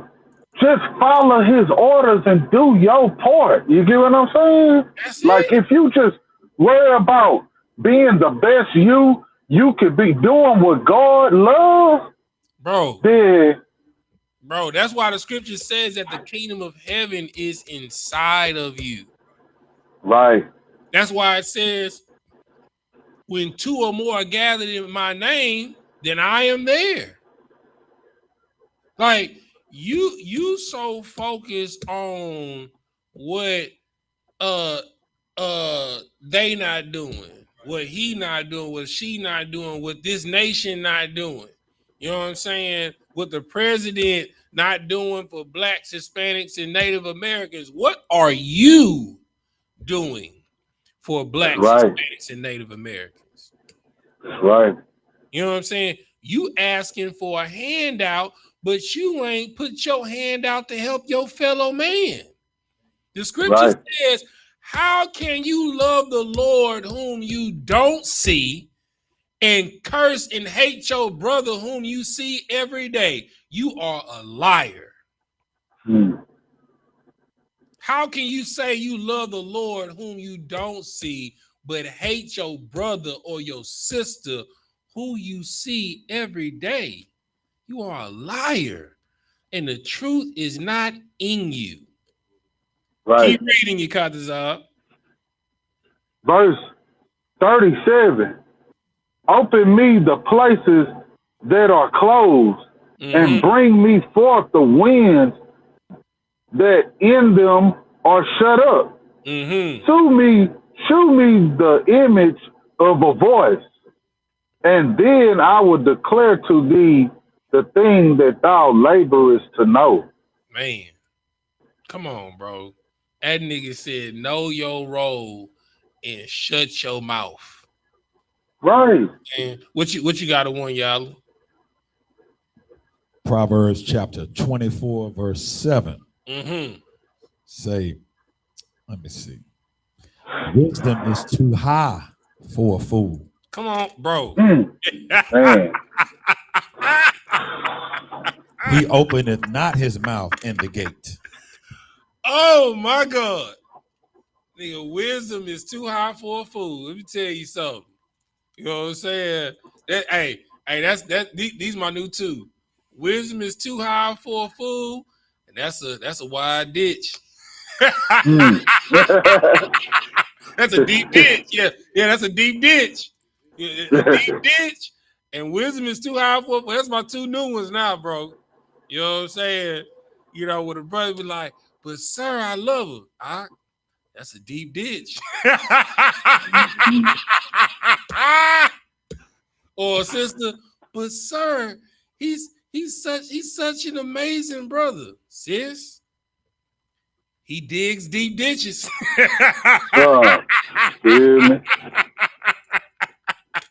Keep reading your Katazab.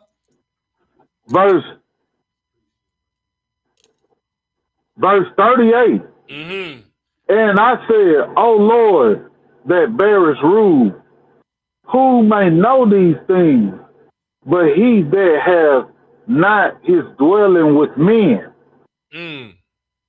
See, that's verse 39. That's what I keep trying to get y'all to understand. Like, right, this stuff that he quoting to Ezra, this basic fourth dimensional math. Right. The way to 5, that's like 2 + 2 in the fourth dimension. You know what I'm saying? The measuring the blast of the wind, that's like 5 × 5. You know what I'm saying? Being able to recall a day, you know, that's learning your vowels. It's basic to them. You know what I'm saying? But he knows, he's like, you know, who can know this that dwells? The only ones that can know is that those that dwell outside the realms of men. Right? Keep reading. Verse 39. Verse 39. As for me, I am unwise. Listen, that's the wisest thing that he said. You understand? The beginning of knowledge, wisdom, understanding the dark saying, and enigma is the fear of the Lord thy God. It's knowing that you know nothing. As wise as you are in what you know nothing. And to show you how much you know nothing, I'm telling you, in your spare time, watch them terrarium videos. You gonna find out stuff that exists, that do stuff that you never knew existed. That's on a microscopic level that you need in this terrarium in order to keep fungus out of it. And it does it in nature every day. They out there in the grass, in the deep, like the grass is a jungle to these things. You know what I'm saying? Keep reading. How may I then speak of these things whereof thou askest me? Verse 40. Then said he unto me,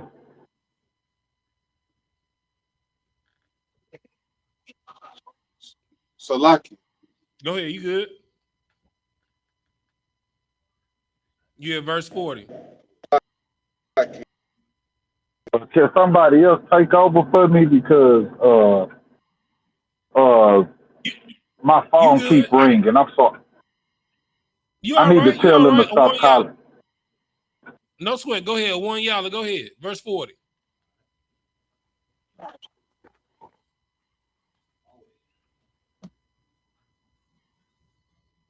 Second edge is 5 and 40.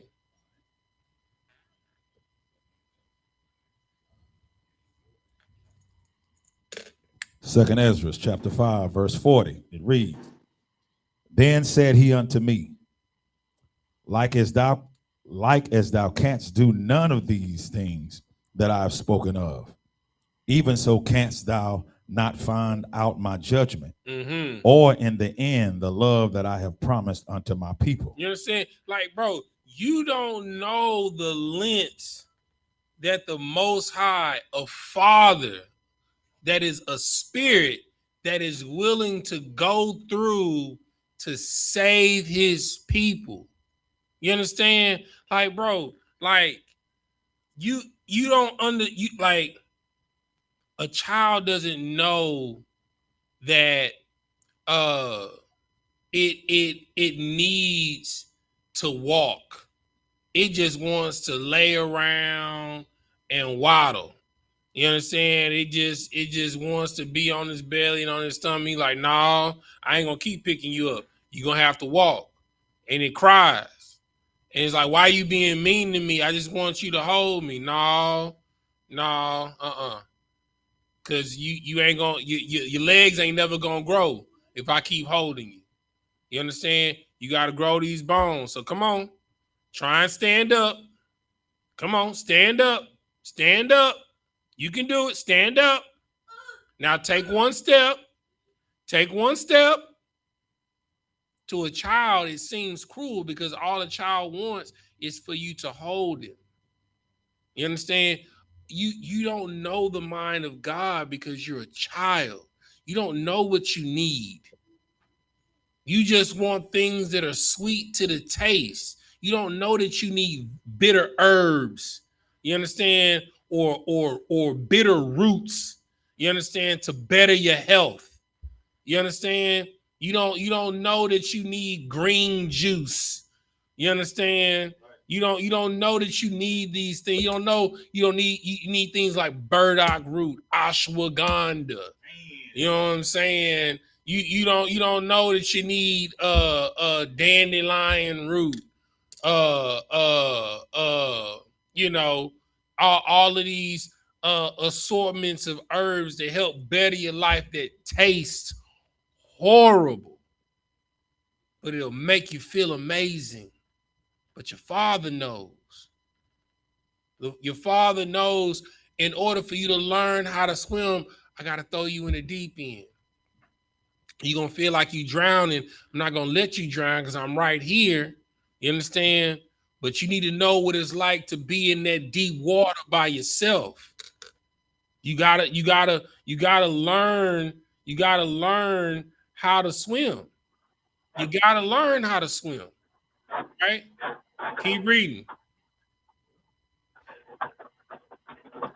Verse 41. And I said, Behold, O Lord, yet art thou nigh unto them that be reserved till the end. And what shall they do that have been before me? Or what that be now? Or what that be now? Or they that shall come after us? Verse 42. And he said unto me, I will liken my judgment unto a ring, like as there is no slackness of the last, even so there is no swiftness of the first. Verse 43. So I answered and said, couldst thou not make those that have been made and be now, and that are of to come at once, that thou mightest shew the judgment thee sooner? Verse 44. Here you go. Then answered he me and said, the creature may not haste above the maker, neither may the world hold them at once that shall be created therein. Let me tell you, look, listen. Listen.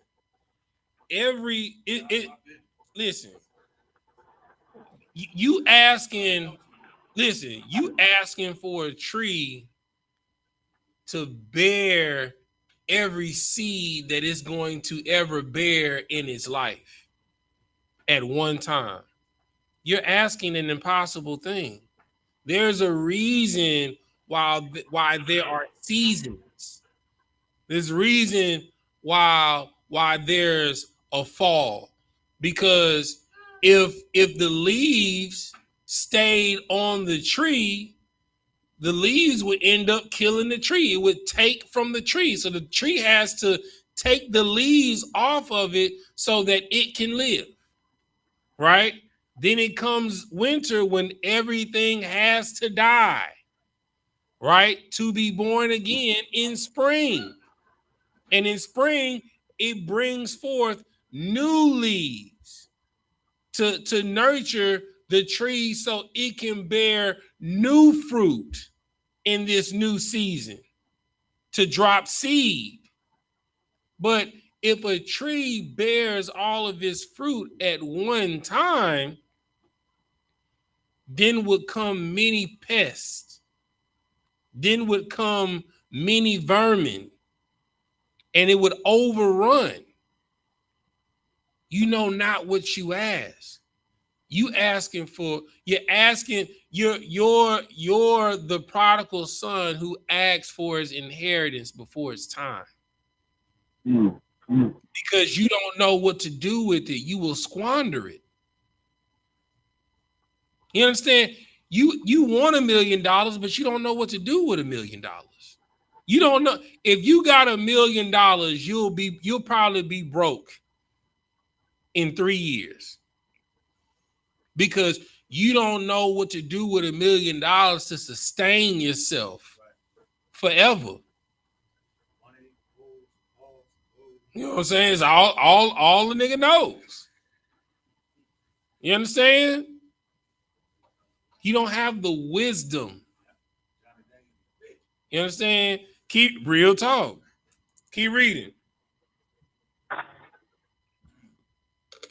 Verse 45.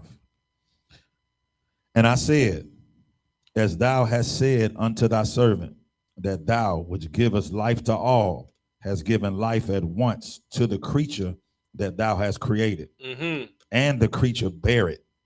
Even so, it might now also bear them that now be present at once. Verse 46. And he said unto me, ask the wound of a woman, and say unto her, if thou bringest forth children, why doest thou it not together, but one after another? Pray her therefore to bring forth 10 children at once. Come on, bro. Come on, bro. Oh, she gonna kill you. Bro, let me tell you something. Like you be asking the Lord, like, why now, or why not now, or why I can't have it now? Because a lot of you, poverty is really saving your life. Because if you had endless resources, if you was a weed head, you smoke weed all day, every day, and you get lung cancer.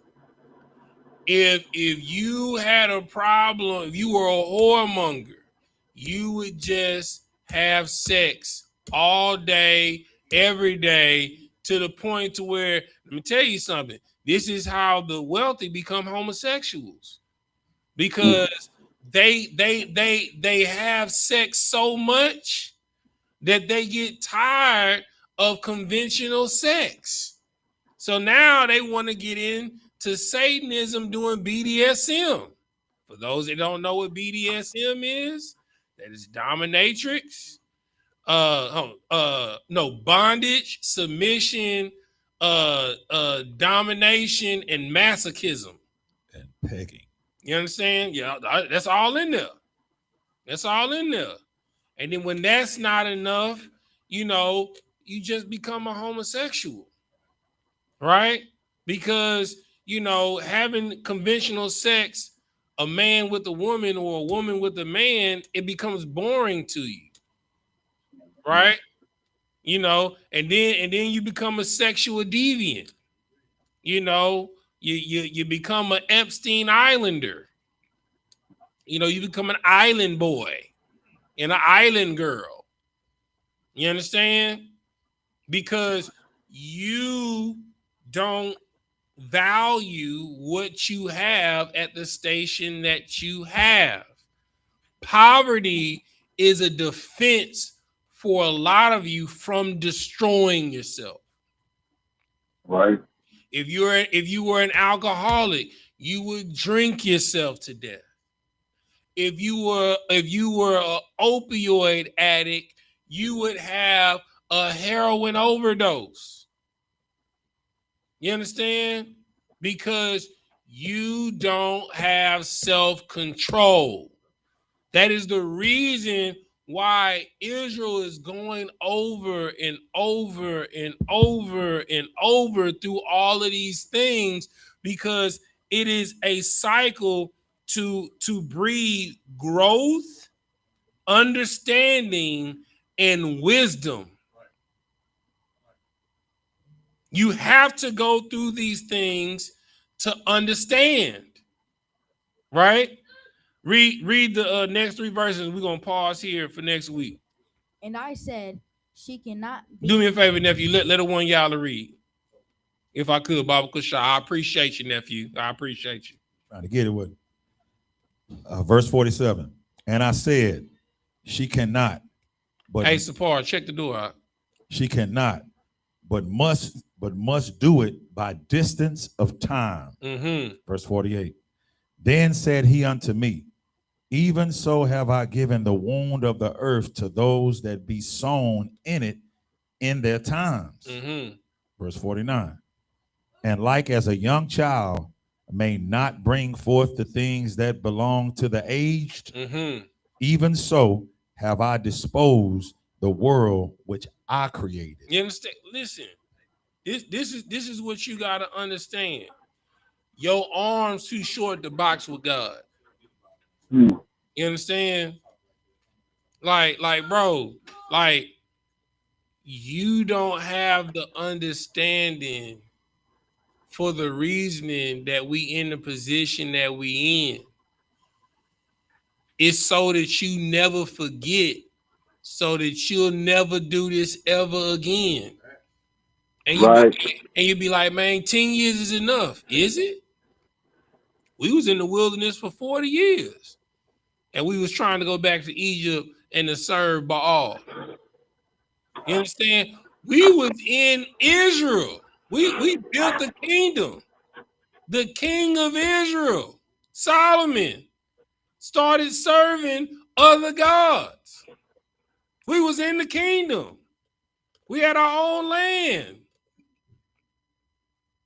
Don't tell me 10 years is enough, 20 years is enough, 50 years is enough. Or in our case, because America just celebrated its 250. Don't tell me 250 years is enough. You want to know how I know it's not enough? The Cardi B's, the Sexy Reds, the Nicki Minaj's. You understand? The Pooh Shiesties. You know what I'm saying? The Gucci Manes. You understand? The Yellow Beezies, the Mo 3s, the Boosies. You understand? The NBA young boys. You understand? Don't tell me it's enough. Because we still out here doing the same wickedness that we was doing in all the other captivities. So how can you say it's enough?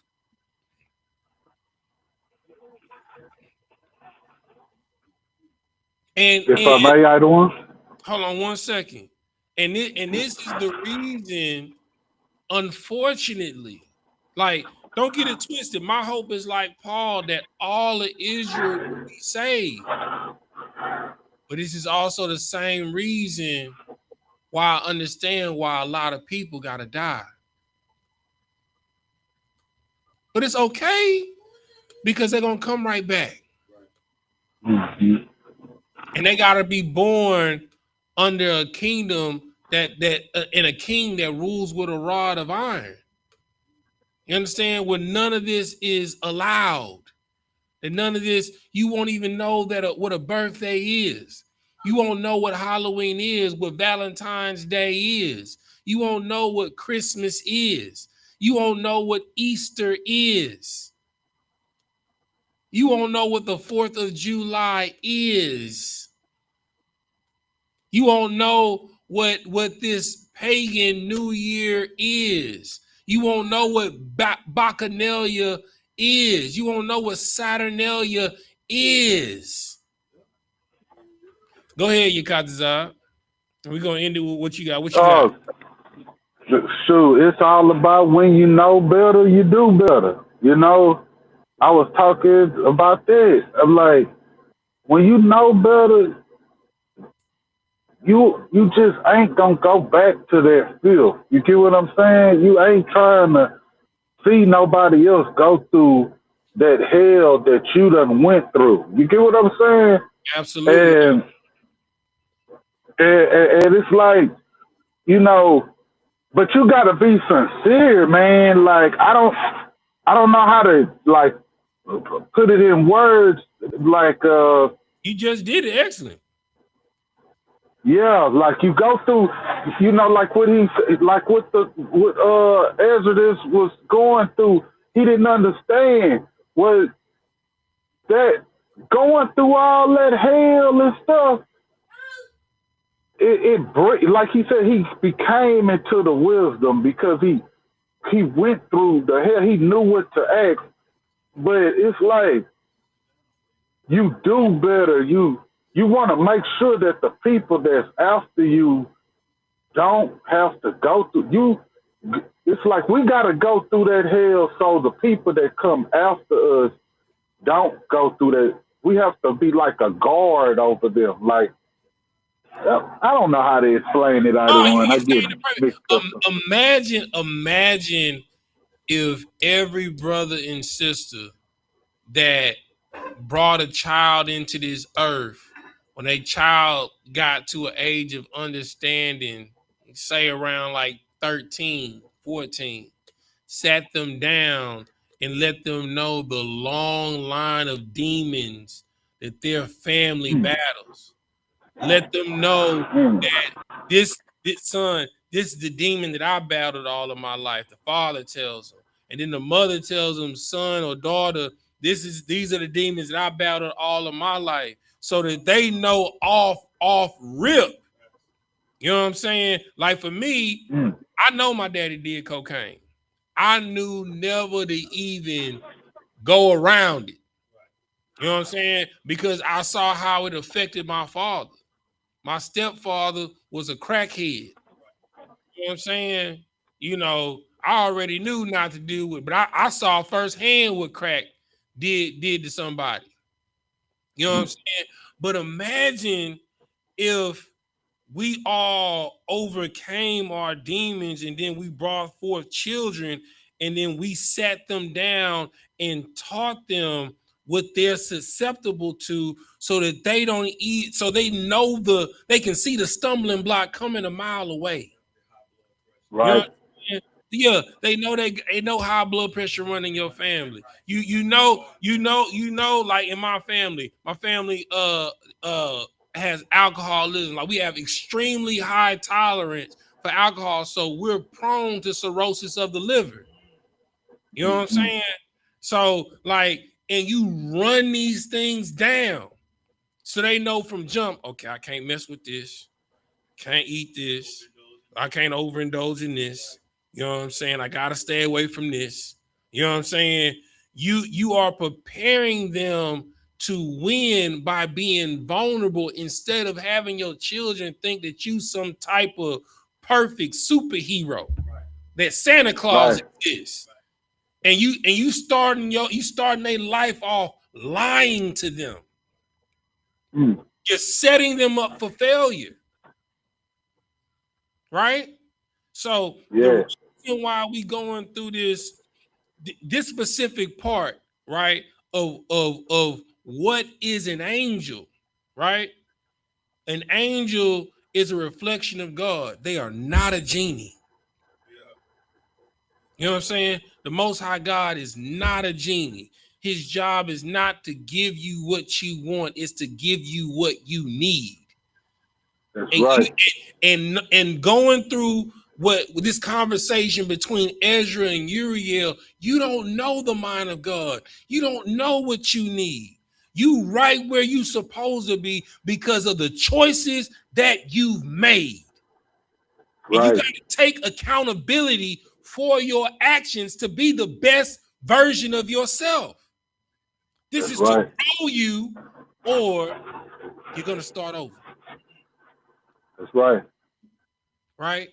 And we're going to stop right here. We're going to pass the class over to priest and officer Sapar to read the security announcements, and we're going to get up out of here.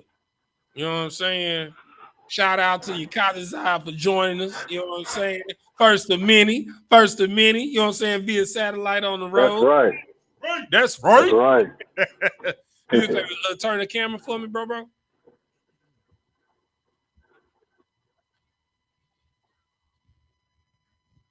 The I.S.U.P.K security announcements. We are the I.S.U.P.K, start out at 1 West 125th Street, Harlem, New York. Root for new brother and sister. When a new brother or sister comes into the school, they are off limits for 6 months. They are to be saluted only. They are here to shed themselves of the world. If they need transportation, the teacher will arrange it. After 6 months, if a brother or sister has an interest in a particular person, he or she must get permission from the head to speak to a brother or sister. There is another 6 months in which the brother and sister will court each other. After this 6 month period, the brother and sister will get permission from the head to marry. Tithes, which is a commandment, according to the book of Numbers, chapter 18, verse 21, and the book of Malachi, chapter 3, verses 8 through 10, means 10 in the Hebrew, Ma'ashara. 10% of every penny of any increase the Lord gives you, give to the treasury department or teacher. Priest fund, free will offering for priests, not mandatory, whatsoever amount you would like, and upcoming holy convocations. The next one will be the memorial of the blowing of trumpets, the first 7th day of the 7th month. It will be held on Friday, September the 11th, 2026, according to the book of Leviticus, chapter 23, verses 24 through 28. Mm-hmm. And if anyone wishes to become a trooper in the school, start wearing all black boots, shirts, pants, headband, or scarf. And this concludes the security announcements. All right, and with that, Imagine, which means to stand. Sar, we're going to turn and face the east. We're going to do the Lord's Prayer first in Hebrew, then in English. Repeat after me.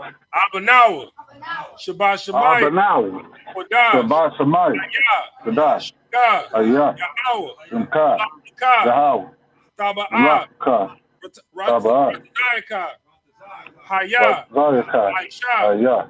Barakazah. Hawa. Ayah. Hashemayim. The thunder now. Lakam. Come. Asalak now. Kabawak now. Kasalak now. Kabawak now. Wala'ah. Kabia'ah now. Banasai now. Abal. one. Shai now. Mayan. Shai now. Right. Kaya. Laka. Kaya. Lakwa. Wahala. Wahata Wa'atapara. Wa'alumia. In the English, Amen. Which art in heaven. Hallowed be thy name. Yahweh. Hallowed be thy name. Yahweh. Thy will be thy done. Kingdom come. In earth. Thy will be done. In earth. Give us this as it day. is in heaven. Our daily Give bread. us this day. And forgive our us. daily bread. Our debts. And forgive us our debts. Our debt as we forgive our debtors. Into temptation. And lead us not into temptation. From evil. But deliver us from evil. For thine is the kingdom. And the power. And the glory. And the power. Forever. And the glory. Forever. So be. Turn and face the front. Oh, you got to turn the camera. Give a courtesy salute to the brothers and to the sisters. Men of Israel. Why did you fight? Magic. Rock. How about Shim Yah Shah Y'all about Shim Yah Shah Brakatan. Yadabata, sword, turning face to sisters, with a visual, Mighty Shabbat, Maji, Rock, Yahweh Shabbat, Thah Ba Shim Y'all Yah some more thought about Shim Yah Shah. Yadabata, dismiss.